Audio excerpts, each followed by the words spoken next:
Hey guys, what's going on? It's Rekt Capital and welcome back to the channel. Today we're going to be talking about the monthly view, the weekly view, compiling that together with the daily view and what's actually going on the lower time frames. And we're going to be talking about this recent candle close, some of the things that I've been watching out for recently, which predicament we are in currently, and what to expect going forward. That and so much more coming in this episode right after our quick sponsor. Our sponsor for today's episode is Invictus Capital. Invictus offers a smart index fund called Crypto 10 Hedged that provides investors with exposure to the top 10 cryptocurrencies while limiting loss of capital through a dynamic cash hedging mechanism.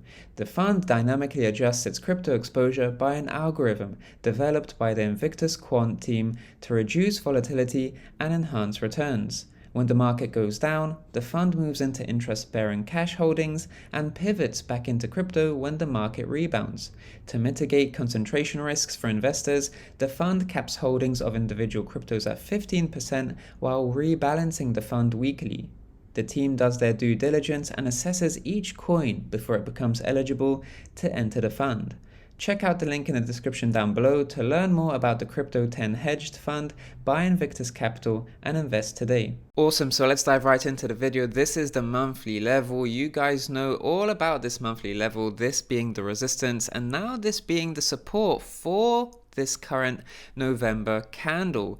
All this downside wicking, we've seen some already, but generally we could see a lot of seesawing around this level until the monthly candle close. Really important that we get that close above that level. That's it, really. We're already downside wicking a little bit. We'll still continue to seesaw around this area.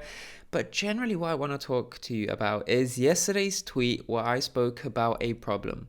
This problem being that the top of the green box is behaving as a new resistance on the daily time frame, which could segue us into a difficult weekly close. Because if we got the weekly close above the top of the green box, that would be a fantastic retest, which would effectively confirm the end of this correction. But unfortunately, we've been seeing the top of the green box rather than a support, like we saw back here, it was figuring as a resistance, rejecting price. So this has ultimately led us to a weekly candle close inside this green area, which now means we're going to have to dive a little bit deeper inside the bottom of this green box, and we're already seeing that. And this is effectively what I just said with a emphasis on a higher low forming as we dig deeper into that green box, because a higher low is important to just give us some structure, and we're already seeing this higher low form since today's tweet. That was essentially today's tweet where I spoke about the higher low needing to form. We got that higher low, and now we're seeing a series of lower highs, series of higher lows, all very early stage, but nonetheless flagging right over here in a key support region. And we tend to see so many of these flags form after retracements. So we see that initial impulse corrective move, then a flag, and then either we break down from the flag and we see downside continuation, or we break out from the flag and then we could see some relief.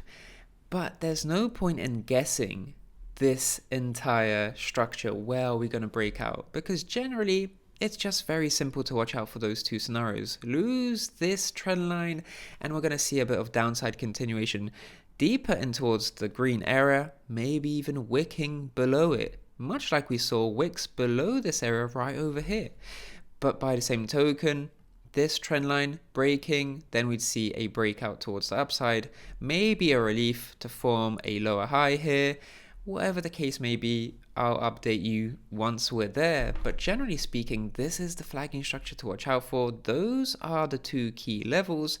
No need to guess the direction. We just know that Bitcoin is consolidating here, and this flagging structure is going to all play into this zigzagging seesawing price action that we're seeing here. So even if we see a breakdown to lower levels from that flag, it will be interesting to just see how the buyers react lower so that they can scoop price up and bring this candle back above the monthly level. So this flagging structure at the moment is giving us some parameters to focus on, and no need to guess the direction, but seeing a breakout from here could bring us closer towards the end of the correction, because corrections like this tend to last between 10 to 13, 14 days. It's already been 10 to 11 days. So let's see how things continue to play out.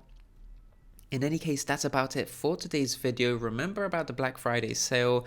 Less than a week left for getting $50 off on all Rekt Capital courses, technical analysis, risk management, altcoin investing. You can save up to $150 if you get $50 off on each of those courses. A fantastic deal that's now got a time limit on it because it will end after Black Friday. In any case, thank you so much for watching today. Subscribe to the channel, like this video if you like this one, and of course stay tuned for upcoming videos coming to you this week.